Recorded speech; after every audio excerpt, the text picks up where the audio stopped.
Buenos días y sean bienvenidos de nuevo a su canal Curiosidades para Gente con Prisa. La curiosidad de hoy, como ya se pudieron dar cuenta en el título, va a versar sobre Michel Foucault y la arqueología de las ciencias sociales, sustentada en este libro, Las palabras y las cosas, una arqueología de las ciencias sociales. Como pueden ver, pues es un libro bastante interesante y si ya tuvieron la oportunidad de leerlo, se darán cuenta que hace una crítica referencial sobre una postura postestructuralista al lenguaje, al ser humano y cómo el ser humano, en este caso mal llamado hombre, no voy a meterme en situaciones anacrónicas o diacrónicas para el análisis de cómo ponen al hombre, si lo voy a retomar desde el ser humano, cómo el ser humano es una construcción propia del siglo XIX a través de la arqueología, de las propias ciencias sociales, como también se sustentan dentro de las ciencias del ser humano, como las matemáticas, la biología y todo ello. Este libro es bastante interesante porque muestra una perspectiva que cuestiona el lenguaje no solamente como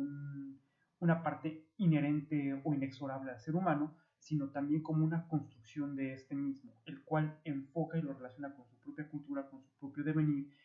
y también señala esta misma con una relación hacia su historicidad. El propio lenguaje es un enlace entre el ser humano y la fenomenología del mundo que lo rodea, así como también es una representación propia del ser humano a mi entender.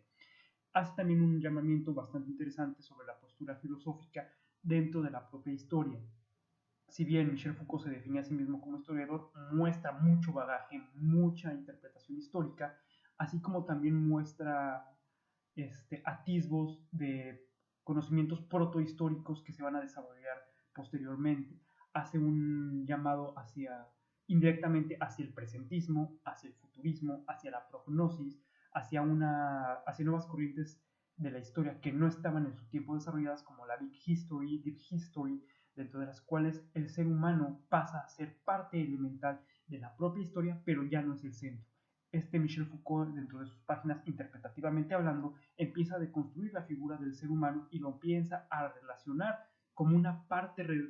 reducida de la propia historia, donde la historia ya no gira en torno al ser humano, sino va más allá, sino va en torno a lo que lo rodea. Por ello, la propia historia señala, en este caso, en los últimos apartados del libro, como un enlace entre una big history con todas las ramas del saber que contiene, ¿no? La historia económica, la historia biológica, la historia del lenguaje, la relación de la historia del lenguaje, la episteme como construcción del propio conocimiento, así como la construcción de los temas científicos de este mismo y cómo el lenguaje es una parte importante para construir este conocimiento, cómo hay significados, hay significantes, y yo pienso que tal vez incluso Zizek se posiciona dentro de la propia apertura Foucaultiana, donde la palabra encierra el propio conocimiento, encierra el propio poder y encierra a su vez una propia definición de relación entre la finitud del ser humano con la finitud del lenguaje y cómo el lenguaje se manifiesta a través del propio ser humano. Esto mismo lo lleva no solamente a través de las propias palabras, ¿no? Sino lenguajes todo abarcado de las propias expresiones del ser humano en su propia representación y la representación del mundo. Creo que es un libro bastante interesante, es un libro muy complejo, es un libro pesado, porque no solamente se somete a la arqueología del lenguaje, sino a la construcción del lenguaje y esta construcción cómo se relaciona con otras ciencias del saber. Incluso le da la categoría de ciencia a la historia, así como también le da una categoría de carácter más, se puede decir, interpretativamente artístico, donde la propia historia se establece dentro del lenguaje y la propia historicidad cuestiona esa relación del ser humano como agente histórico y cuestiona esa relación del ser humano con todo lo que lo rodea, inclusive con elementos que él mismo no lo menciona, pero sí se puede interpretar con elementos no orgánicos, haciendo énfasis incluso a una postura que va a surgir mucho después, que es el antropoceno, donde el ser humano es el agente de la historia y como tal es el eje encausador de esa historia, haciendo una crítica que el ser humano como tal, siendo ese eje, es el que al,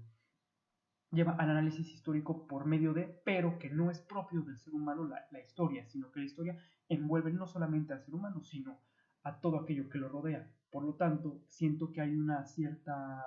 protohistoria en el sentido del antropoceno, porque critica a Michel Foucault la postura del ser humano como central, igual que el antropoceno establece la relación o el impacto del ser humano en la Tierra, pero a su vez también establece esa finitud del ser humano, esa relación del ser humano y que el ser humano no es el centro de todas las cosas. Por lo tanto, creo que es un libro bastante interesante que genera una interdisciplinaridad entre la historia, la filosofía y otras ciencias, postulando también dentro de la historia como la parte nodal, la parte estructural del acontecer del tiempo,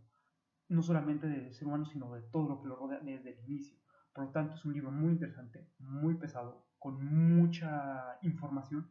pero que a su vez es muy ilustrativo.